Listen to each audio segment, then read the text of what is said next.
Hello my lovely people. मुझे पता है आप सब लोग बहुत अच्छे हैं, मेरी स्टोरी इतना एंजॉय कर रहे हैं, इसके लिए थैंक यू सो मच। अगर आप मेरे चैनल पर नए हैं तो जल्दी से चैनल को सब्सक्राइब कर लीजिए और स्टोरी पसंद आए तो लाइक कीजिए और शेयर भी कीजिए। दिल से सपोर्ट कीजिए और प्लीज़ सब्सक्राइब कर दीजिए। जल्दी से जल्दी 1000 कंप्लीट करा दीजिए सब्सक्राइबर प्लीज़। तो आज की स्टोरी है सर्दी की रात। चलिए स्टोरी स्टार्ट करते हैं। रात के लगभग 10 बज रहे होंगे। अंधेरी रात और सुनसान मिट्टी की कच्ची सड़क में राहुल अपनी साइकिल से अपने मामा के घर से होकर अपने घर को वापस जा रहा था। सर्दी का मौसम था, इसलिए राहुल अपनी साइकिल धीरे धीरे ही चला रहा था, क्योंकि उस समय जो ठंडी हवा चल रही थी वो राहुल के चलते खून को जमा रही थी। रात का अंधेरा और खेतों के बीच से जाती हुई वो सुनसान सड़क कहीं ना कहीं राहुल को थोड़ा डराने का काम कर रही थी। वैसे राहुल कभी डरता तो नहीं था, पर इस तरह का जो माहौल था वो किसी भी इंसान को थोड़ा तो डरा ही देता। राहुल मन ही मन बस यही सोच रहा था कि कितनी जल्दी वो बस अपने घर पहुंच जाए, क्योंकि सर्दी भी बहुत हो रही थी। पर अभी उसका घर यहाँ से लगभग 6 किलोमीटर और दूर था, इसलिए राहुल भी बिना रुके बस अपनी साइकिल से चला जा रहा था। राहुल अभी 2 या 3 किलोमीटर ही आगे गया होगा, तभी उसने देखा उससे थोड़ी ही दूर पर कुछ लोग एक खेत में बैठे आग ताप रहे थे। ठंड तो राहुल को भी बहुत लग रही थी, इसलिए उसने सोचा कुछ देर यहाँ उन लोगों के साथ बैठकर आग ताप लेता हूँ, फिर आगे जाऊँगा। यह सोचकर राहुल अपनी साइकिल से उतरा और पैदल ही अपनी साइकिल को उन लोगों तक ले गया। और जैसे राहुल ने वहाँ अपनी साइकिल खड़ी करी तो उनमें से एक आदमी पीछे मुड़ा और राहुल से बोला, आओ भैया बैठो, बहुत ठंड है, थोड़ा आग ताप लो। उस आदमी की बात सुनकर राहुल ने कहा, हाँ भैया, थोड़ा तो ठंड बहुत है। इतना बोलकर राहुल उन लोगों के बीच में बैठकर आग तापने लगा और इधर उधर की बातें चल रही थी। तभी राहुल ने कुछ ऐसा देख लिया था जिसे देखकर राहुल के डर के मारे हाथ पैर कांपने लगे और उसकी आंखों में डर समा गया और उसकी रगों में चलता खून मानो जम सा गया हो, क्योंकि उसने देखा कि वो जिन लोगों के साथ बैठा था उन सबके पैर उल्टे थे। पर उन सबको देखकर ऐसा कुछ भी नहीं लग रहा था कि वो इंसान नहीं है, और वो सब उसके साथ बिल्कुल सही से बात कर रहे थे। पर अब राहुल बहुत डर चुका था, इसलिए वो बस यहाँ से अब जल्दी से भाग जाना चाह रहा था। पर वो एकदम से भी उठकर नहीं भाग सकता था, क्योंकि शायद उन्हें ऐसा लग रहा था कि राहुल भी उनमें से एक है। तभी राहुल के साथ जो हुआ उसे देखकर उसके होश ही उड़ गए, क्योंकि तभी उनमें से एक आदमी ने अपनी जेब से कुछ निकाला और कहा, चलो भाई, थोड़ा तम्बाकू बम्बाकू खा लेते हैं।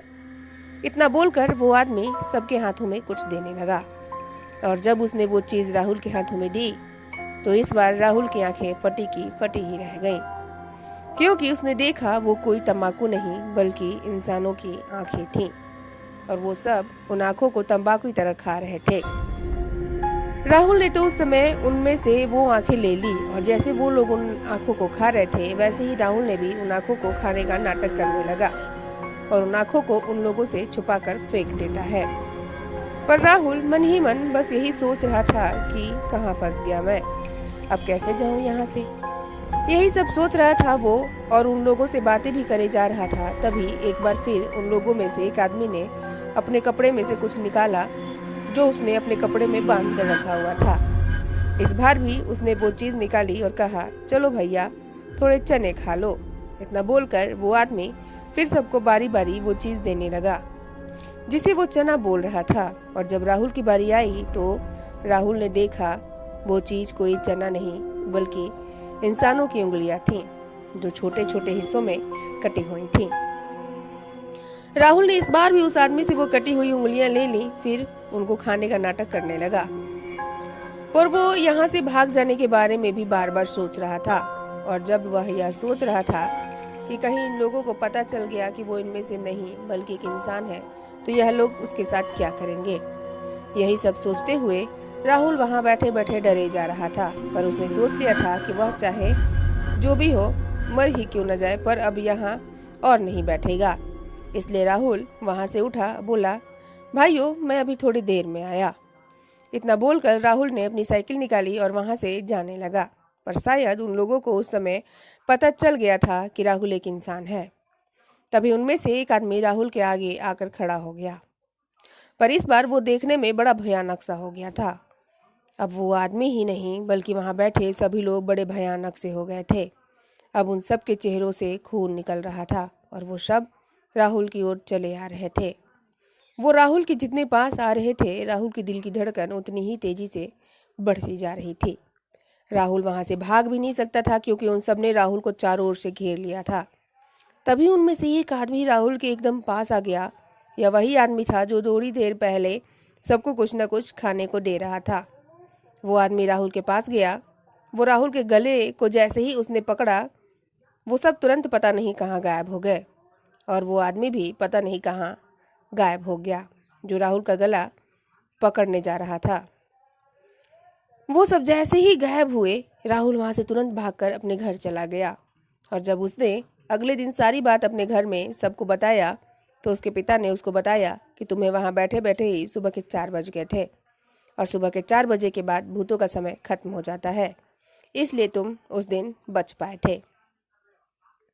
आप लोगों को यह स्टोरी कैसी लगी प्लीज़ कमेंट करके ज़रूर बताइएगा। आप स्टोरी कैसी सुनना पसंद करेंगे ये भी बताइएगा और दिल से सपोर्ट कीजिए और सब्सक्राइब कर दीजिए चैनल को। Thank you so much for listening my story. Bye. मिलते हैं नेक्स्ट मज़ेदार स्टोरी में।